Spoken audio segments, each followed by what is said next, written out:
Hello నమస్తే, welcome to reality check. Reality చెక్లో ఈరోజు మనతో ఉన్నారు వైఎస్ఆర్ కాంగ్రెస్ పార్టీ అధికార ప్రతినిధి, ఆ పార్టీ సీనియర్ నేత హనుమంత్ రెడ్డి గారు. సో ఆంధ్రప్రదేశ్కి సంబంధించిన అప్పుల పైన ఏపీలో చాలా పెద్ద దుమారం రేగుతోంది. ఆంధ్రప్రదేశ్ భారతీయ జనతా పార్టీ అధ్యక్షురాలు పురంధేశ్వరి గారు అప్పులపైన ఇప్పటికే కేంద్ర ప్రభుత్వానికి ఫిర్యాదు చేసి అప్పుల సంగతి ఏంటో చూడండి అని చెప్పారు. మరోవైపు ఆంధ్రప్రదేశ్లో ఓ సెక్షన్ ఆఫ్ మీడియా కూడా 10 లక్షల కోట్ల రూపాయల అప్పుల్ని జగన్మోహన్ రెడ్డి సర్కారు చేసింది అంటూ ప్రచారం చేస్తోంది. దీనిపైన వైసీపీ ఈ ప్రచారాన్ని తప్పుబడుతోంది. ఇది దుష్ప్రచారం మాత్రమేనని చెప్తోంది. అదే సమయంలో ఆంధ్రప్రదేశ్లో సంచలనం సృష్టించిన, రాజకీయ వివాదంగా మారిన, రాజకీయ పరమైన అంశంగా మారిపోయిన వైఎస్ వివేకానంద రెడ్డి గారి కేసుకు సంబంధించిన అంశంలో అనూహ్యంగా ఆయన కూతురు సునీతారెడ్డి పైన, ఆమె భర్త పైన కేసు నమోదు చేశారు కోర్టు డైరెక్షన్తో పోలీసులు. దాంతోపాటు యువగలం ముగింపు సభ కాసేపట్లో జరగబోతోంది. ఈ అంశాలపైన హనుమంత్ రెడ్డి గారితో మాట్లాడదాం. సార్ నమస్తే, వెల్కమ్ టు ఇహా. నమస్తే సార్, మీకు ఇహా న్యూస్ ప్రేక్షకులకు నమస్కారం సార్. ముందుగా ఏంటి, మీ జిల్లానే, మీ కడపనే కదా, సునీతమ్మ గారి పైన కేసు ఏంటి? సునీతమ్మ గారు తన పిఏ అంటే వివేకానంద రెడ్డి గారు, చనిపోయిన వివేకానంద రెడ్డి గారి పిఏ కృష్ణారెడ్డి, తను ఎప్పటి నుంచో, తన పిల్లప్పటి నుంచి ఆయన దగ్గర నమ్మకంగా పనిచేసేవాడు.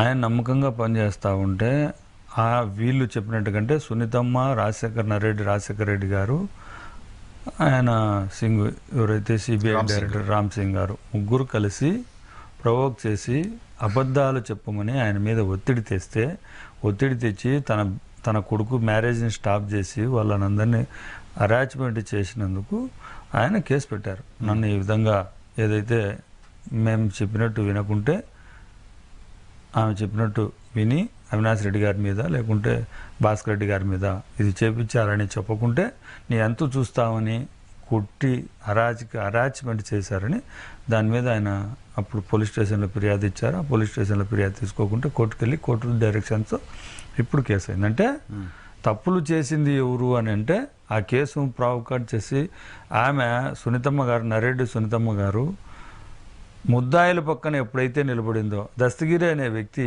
దాంట్లో ముద్దాయి అయిన వ్యక్తి, నేను ఇలా చంపాను, నేను ఏళ్ళు నరికాను, గుండెల మీద తన్నాను, కాళ్ళతో మర్మాంగాల మీద కొట్టాను, నరికానని చెప్పిన వ్యక్తి లోపలికి వెళ్తానే ఆయన బయటికి తీసుకురావాలని తపన పడుతుంది అని అంటే దీని వెనక వివేకానంద రెడ్డి గారి హత్య వెనకల వాళ్ళే ఉన్నారనే విషయం స్పష్టంగా తెలుస్తూ ఉంది. కానీ దస్తగిరి అనే వ్యక్తి ఆ వెపన్ని పట్టుకున్న చెయ్యి ఎవరిదో నాకు తెలియాలని కదా చెప్తున్న మాట. చెయ్యి అనే నేనేమంటా అంటే చెయ్యి ఎవరో తెలియాల్సినప్పుడు ఆ రోజు మార్నింగ్ జరిగిన సంఘటన పూసగుచ్చినట్టుగా కృష్ణారెడ్డి గారు చెప్తా ఉంటే అది కాదు ఇంకొక పేరు చెప్పమని, అవినాష్ రెడ్డి గారి పేరు, భాస్కర్ రెడ్డి గారి పేరు చెప్పమనే కదా ఇప్పుడు ఈ కేసు అయింది. దానికోసమే ఈ కేసు అయింది. ఆ రోజు రామ్ సింగ్ గారు అక్కడ ఢిల్లీలో దాంట్లో పులివెందల్లోని గెస్ట్ హౌస్లో పిలిపించి రామ్ సింగ్ గారి దగ్గర వాళ్ళు చెప్పినట్టు ఏంటా అని వాళ్ళిద్దరిని కృష్ణారెడ్డిని పంపిస్తే, కృష్ణారెడ్డి సరే మీరు చెప్పినట్టు నేను వినలేనమ్మా, ఉండేది జరిగినట్టు చెప్తాను, మీకు ఫోటోలు ఎన్ని గంటలకు పంపించాను, ఏం జరిగింది అనే విషయమే నేను చెప్తున్నాను, దాని వరకే ఉంటాను తప్ప నువ్వు చెప్పినట్టుగా ఎవరో చెప్పని అంశాన్ని నేను చెప్పనని కృష్ణారెడ్డి అంటే, నువ్వు సీరియస్ కావకని రాజశేఖర రెడ్డి గారు బుజ్జగిస్తూ ఉంటే, రాజశేఖర్ నువ్వు అలా బుజ్జగిసి వన్ వైపు పోతే నువ్వే కేసులు ఇరుక్కోవాల్సి వస్తుంది అని సునీతమ్మ గారు అన్నారు అని అంటే సునీతమ్మ గారికి తెలియదని ఎందుకు అనుకుంటున్నారు? కృష్ణారెడ్డి గారే చెప్పారు కదా. కృష్ణారెడ్డి గారు ఇంటర్వ్యూలో చెప్పారు, కేసు పెట్టారు, దాని మీద అంతా ఇదంతా వాళ్ళు నడిపిస్తూ ఉన్నారనే విషయం చెప్పిన అంశమే కృష్ణారెడ్డి గారు ఈ కేసు ఇప్పుడు పెట్టడానికి కారణమే అది. ఇదే కృష్ణారెడ్డి ఆ హత్య జరిగిన తర్వాత ఆవిడ హైదరాబాద్ నుంచి వెళ్తుంటే ఆ లెటర్ దాచిపెట్టమని సునీతారెడ్డి గారు చెప్తే దాచిపెట్టి ఎవరికి వేయకుండా దాచుంచారని సునీతమ్మ గారు కాదు, నరేడ్డి రాజశేఖర్ అంటే మీరు ఇక్కడ చాలా తేడాలు ఉన్నాయి. సునీతమ్మ గారికి వివేకానంద రెడ్డి గారికి చంపిన దానికి సంబంధం లేదు, నరేడ్డి రాజశేఖర రెడ్డి గారికి సంబంధం ఉంది. భర్తను కాపాడుకోవాలని ఎవరినో కొన్ని కేసులు ఇరికేయాలనుకుంటుంది తప్ప సునీతమ్మకు సంబంధం ఉందని మనం చెప్పాం. ఎందుకంటే ఆమెకు ఉందో లేదో, మనసులో ఉందో లేదో మనకు తెలిసినంత వరకు కృష్ణారెడ్డి కానీ అక్కడ ఉండే సాక్ష్యాలను బట్టి మనకు తెలిసిన అంశం చెప్తా ఉన్నాం. అంటే సునీతమ్మ గారిని నేనే అక్కడ కారు దిగితే కారు తీసుకొని నేనే లోపలికి తీసుకెళ్ళాను వివేకానంద రెడ్డి గారి డెడ్ బాడీ దగ్గరికి. ఆమె చూసి మేము చూసాము, మాతో పాటు అక్కడ ఉండే డాక్టర్లు చూసారు, అంతే. ఆ తర్వాత బయటకు వచ్చిన తర్వాత ఆమె మాట్లాడింది, దాని మేరకు ఏం జరిగింది అనేది ఇవన్నీ తెలిసిన. ఆ రోజు లెటర్ దాచిపెట్టు ఎవరికి ఇవ్వద్దు అని చెబితే విన్న కృష్ణారెడ్డి వినవంటే ఆయన చెప్పిన అంశం కూడా కృష్ణారెడ్డి గారు విన్నారు అని అంటే నర్రెడ్డి రాజశేఖర రెడ్డి గారు చెప్పాల్సిన అవసరం ఉంది. నాకు తెలిసి నా తండ్రికో నా మామకో ఏదైనా జరిగితే అక్కడ ఉన్న విషయాన్ని ఉన్నట్టుగా పోలీసులకు చెప్పమని చెప్తాను. పోలీసులకు కూడా ఇన్ఫార్మ్ చేయలే. ఎప్పుడో 5:30కో 5:45కో వాళ్ళకు తెలిస్తే పోలీసులకు అక్కడ జరిగిన సిచ్యువేషన్ బట్టి ఫోటోలను బట్టి అక్కడ ఉండే చిన్న పిల్లోని అడిగినా చెప్తారు ఇది ఇంత రక్తం ఇట్టపోయిందని చెప్పి. దాన్ని వీళ్ళే ముందుగానే ఎవరైతే నర్రెడ్డి శివప్రకాష్ రెడ్డి రాజశేఖర రెడ్డి వాళ్ళ అన్న అది హార్ట్ స్ట్రోక్ అని అవినాష్ రెడ్డి గారికి చెప్పడం, అక్కడికి వెళ్ళడం, అక్కడికి వెళ్ళిన తర్వాత ఆ సీన్ చూసి బయటకు వచ్చి పోలీసులకు ఇన్ఫామ్ చేయడం జరిగింది. అలాగే జగన్ సార్ కూడా ఇన్ఫామ్ చేయడం జరిగింది. దాని మీదనే మాట్లాడుతున్నారు కదా. ఇన్ఫామ్ చేశారు, పెద్దమ్మకు కూడా చేశారు. ఎవరికి విజయమ్మ గారికి ఫోన్ చేసి చెప్పారు. ఈ విషయం నేను చెప్పింది కాదు, వివేకానంద రెడ్డి గారు సొంత చెల్లెలంటువంటి విమలమ్మ గారు చెప్పారు ఏం జరిగింది ఆ రోజు జరిగింది అనేది. నేను చెప్తే దానికి ప్రాముఖ్యత ఉండదు, కానీ వాళ్ళ ఫ్యామిలీ మెంబర్ చెప్తే ప్రాముఖ్యత ఉంటుంది కదా. సో ఇప్పుడు కేసు అవ్వడం అంటే ఏంటి, రాజకీయంగా దీన్ని ఎలా చూడాలి? రాజకీయంగా ప్రధానంగా హూ కిల్డ్ బాబాయ్ అంటూ చాలా పెద్ద ఎత్తున సంబంధించి మాట్లాడుతూ వస్తుంది. ఇప్పుడు ఎందుకు చేయట్లేదు? ఊకిళ్ళు బాబాయ్ అన్నారు. ఇప్పుడు ఈ కేసు అయింది. ఈ కేసులో ఇవన్నీ పురాపురాలు ఎందుకు ఈనాడు పేపర్లు ఆంధ్రజ్యోతి పేపర్లు రాయట్లేదు? ఊకిళ్ళు బాబాయ్ ఎందుకు ఇప్పుడు అరవట్లేదు? చెప్పండి. వాళ్ళు చేయని అంశాన్ని చేసినట్టుగా ఏదో ఒక రకంగా ఎంతో కొంత సెక్షన్ ఆఫ్ పీపుల్ 1% నమ్మినా చాలు అనే భ్రమల్లో బతుకుతూ ఉన్నారు టీడీపీ చంద్రబాబు నాయుడు గారు కానీ, ఆంధ్రజ్యోతి రాధాకృష్ణ కానీ, ఈనాడు రామోజీరావు కానీ. ఏదో ఒక రకంగా ఈ రాష్ట్ర ముఖ్యమంత్రిగా జగన్మోహన్ రెడ్డి గారిని ఉండకూడదు. ఏదో ఒక రకంగా అతన్ని ఆ స్థానంలో దించాలంటే అతని మీద బురద జల్లాల.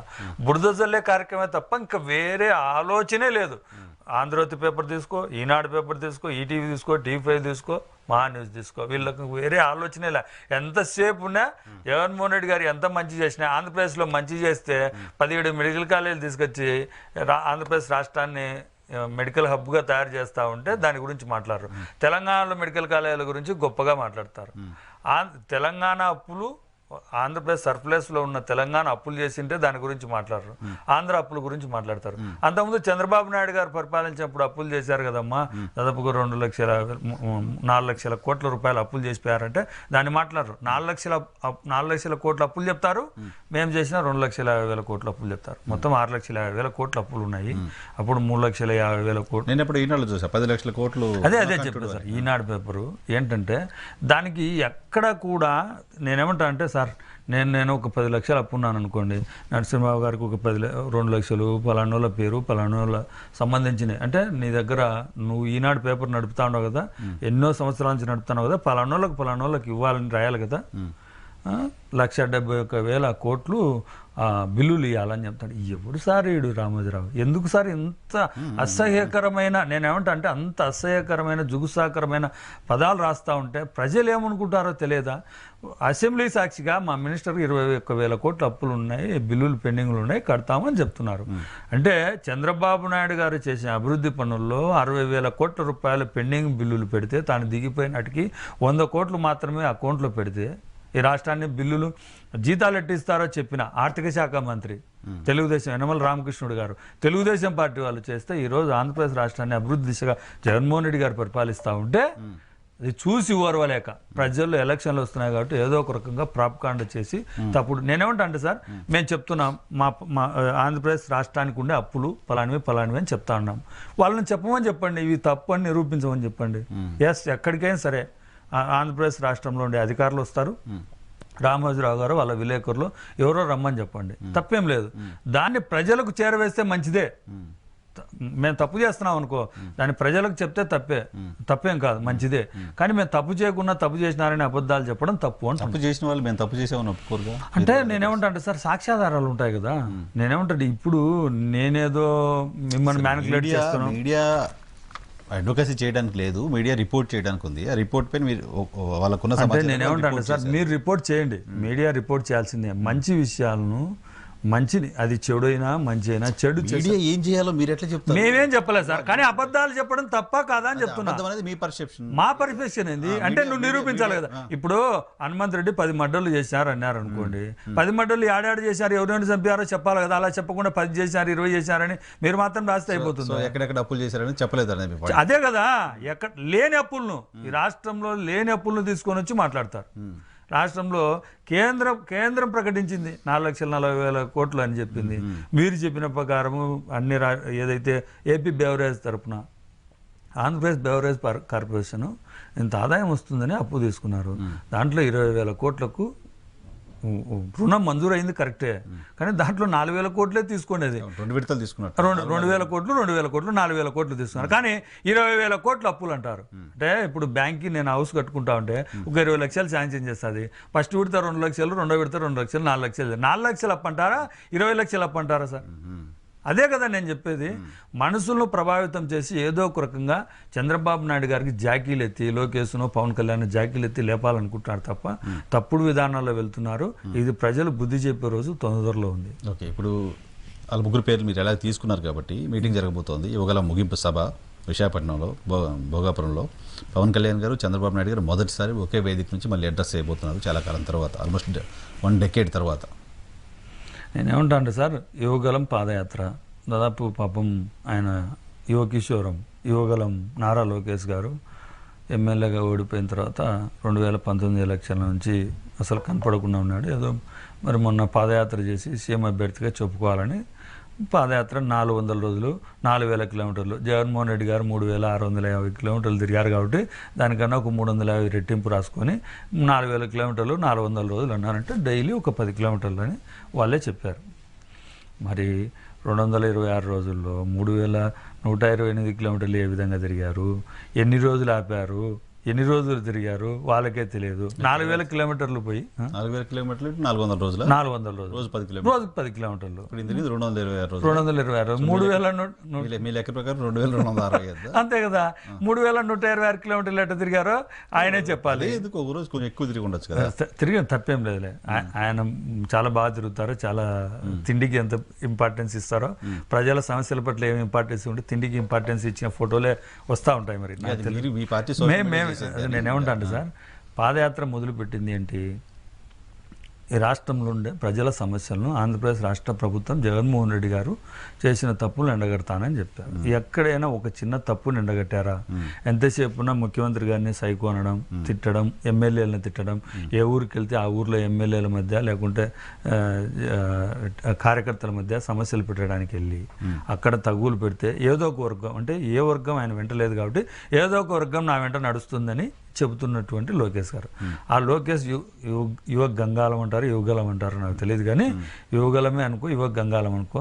ఆయన పాదయాత్రలో ఏ రోజని రాష్ట్ర ముఖ్యమంత్రి ఇది చేయలేదు, మేనిఫెస్టో ఇచ్చాడు, మేనిఫెస్టో చేయలేదని ఏ రోజైనా ఒక్కరోజు విమర్శించాడు? మీరు వినట్లేదు, కానీ ఆయన చెప్తున్నారు. చాలా ఏం చెప్తున్నారు? జాబ్ క్యాలెండర్ అడిగారు, చేశాడా? జాబ్ క్యాలెండర్, ఎస్, మీరు మంచి క్వశ్చన్. మంచి జాబ్ క్యాలెండర్ గురించే చెప్తాం అన్ని చెప్తాం. జాబ్ క్యాలెండర్ గురించి చెప్పాడు. ఇంటికి ఒక ఉద్యోగం ఇస్తానని 2014 ఎలక్షన్లో 2014 నుంచి 19 వరకు అధికారం ఎక్కిన తర్వాత 34,000 ఉద్యోగాలు ఇచ్చారు చంద్రబాబు నాయుడు గారు. ఇంటికి ఉద్యోగం ఇలే, ఉద్యోగులకు నిరుద్యోగ భృతి ఇలే, 2 ఇవ్వలే, ఎగరగొట్టినాడు. జగన్మోహన్ రెడ్డి గారు అధికారంలోకి వచ్చిన వెంటనే 1,25,000 గ్రామ సచివాలయ ఉద్యోగాలు తీసుకొని వచ్చి ప్రజల దగ్గరికి ప్రభుత్వాన్ని తీసుకెళ్లిన ప్రభుత్వం ఏదైనా ఉందంటే జగన్మోహన్ రెడ్డి. ఈ భారతదేశంలో ఏ ముఖ్యమంత్రి కూడా ఇలా చేశాడు. ఆ చేసిన అంశాన్ని ఇతర రాష్ట్రాలు ఫాలో అవుతున్నాయి. అది ఓకే, నేనేమంటున్నా, జాబ్ క్యాలెండర్ జాబ్ క్యాలెండర్ అంటే మీరు జాబులు కాదంటారు. నేనేమంటా అంటే 1,24,000 ప్రభుత్వ ఉద్యోగాలు ఇవ్వడం. పార్టీ 14 నుంచి 19 వరకు ఇవ్వలేదు, 30,000 ఉద్యోగాలు ఇచ్చింది కాబట్టి వాళ్ళు ఇంటికి పంపించారు. మేము 2,07,000 ఉద్యోగాలు ఇచ్చాం సార్.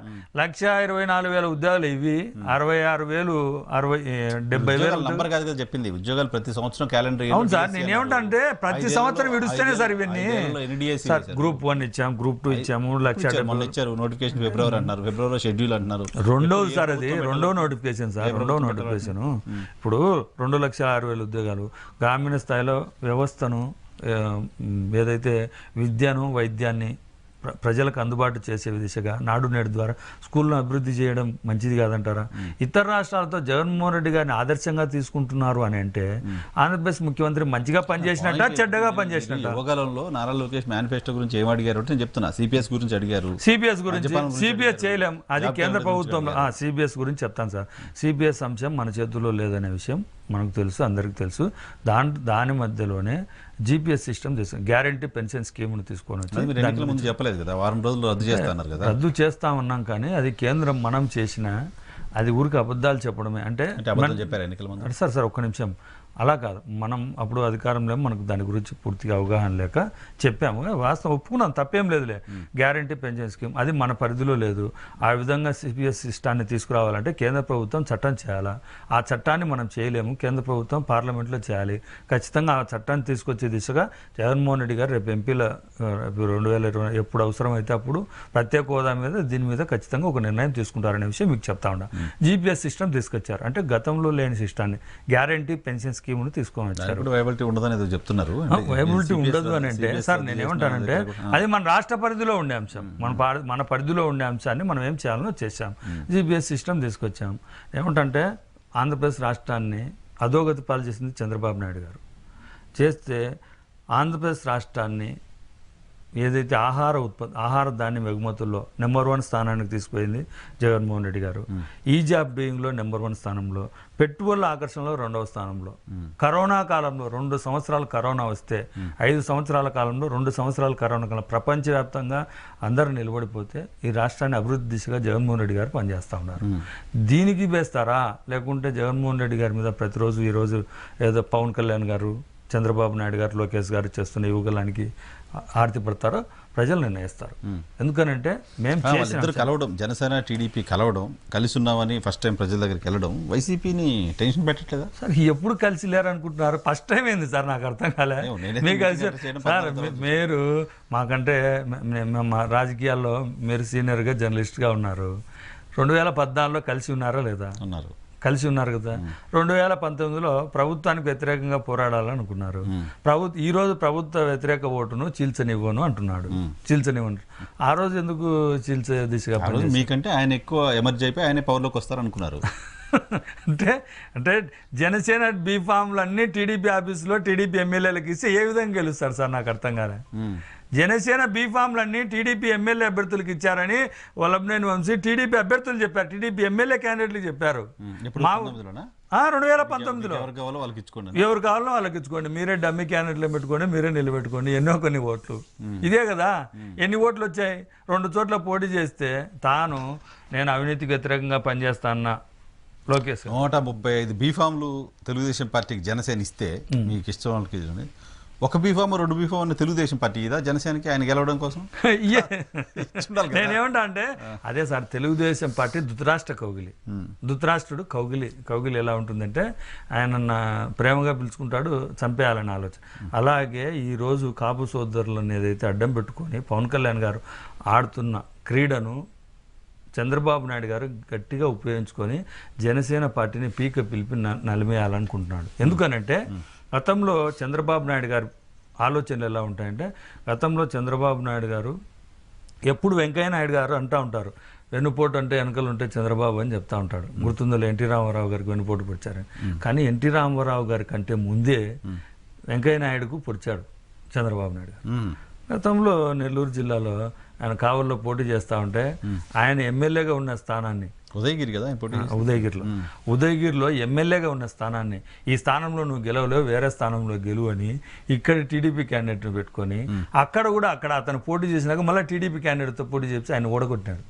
అందుకే ఎప్పుడు చెప్పేది వెంకయ్య నాయుడు గారు, నన్ను వెన్నుపోటు అంటే వెనకాల చంద్రబాబు నాయుడు గారిని చూపించేది. అందుకే ఇప్పుడేం బాగానే ప్రేమించుకుంటున్నారు కదా. తప్పేం లేదు సార్, అది ఇంకా కులాభిమానం ఉన్నప్పుడు ఎవరేం చేయలేరు. అంత పెద్ద పెద్ద నాయకులకి కులాలు ఇంకేదో ఎందుకంటే అంటే కులాభిమానం లేక ఆంధ్రప్రదేశ్ రాష్ట్రంలోని ఏ ఒక్కరిని అడిగినా వెంకయ్య నాయుడు చంద్రబాబు నాయుడు గారు ఏ విధంగా కలిశారనే విషయం కులం తప్ప పోటీ పొడిచాడని చెప్పారని మీరే చెప్తున్నారు. మళ్ళీ ఇప్పుడు కలిశారు కులం అంటే అప్పుడెప్పుడో జరిగిపోయింది. ఆయనే వచ్చింది, అప్పుడు లేదా, ఆ రోజు లేదా. నేనేమంటే అదే విధంగానే ఆయనకు వెంకయ్య నాయుడుతో పాటే ఇప్పుడు పవన్ కళ్యాణ్ గారికి కూడా అలాగే వెన్నుపోటు పడిచేదానికి తనకేదో 25 సీట్లు ఎన్నో 22 సీట్లు ఇస్తూ ఉంటాడు. దాంట్లో కూడా ఎలాగూ జనసేన పార్టీకి అభ్యర్థులే ఉండరు. దాంట్లో 10-12 మళ్ళీ తెలుగుదేశం పార్టీ అభ్యర్థులు పోయి జనసేన కండువా కప్పుకొని అక్కడే పోటీ చేసి వాళ్ళకి గెలిచి జరుగుతూ ఉంది. మీ లెక్క జనసేన వ్యూహం ఏంటో, జనసేన స్ట్రాటజీ ఏంటో నేనేమంటాను సార్, జనసేన పార్టీ పెట్టి 10 సంవత్సరాలు అవుతా ఉంది. 10 సంవత్సరాలు అవుతా ఉంది. పార్టీ పెట్టిన తర్వాత ఒక లక్ష్యం ఉంటుండదా సార్? మనం ఒకటి ప్రజలకు ఒక హామీ ఇచ్చాం.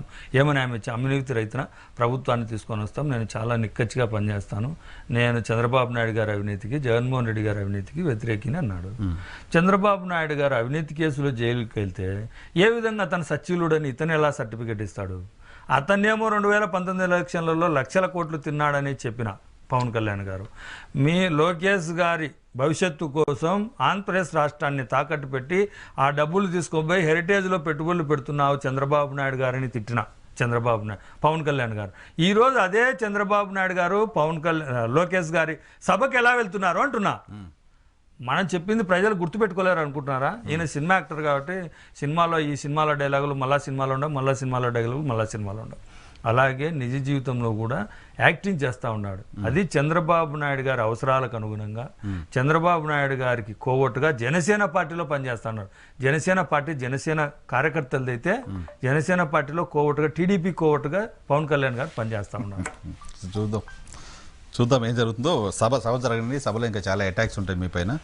సభ తర్వాత ఒక్కదానికి సమాధానం చెప్తాను సార్. నేను పాజిటివ్ ఓటు అడుగుతా ఉన్నాం, ప్రజల్ని ఏమడుగుతా ఉన్నాం?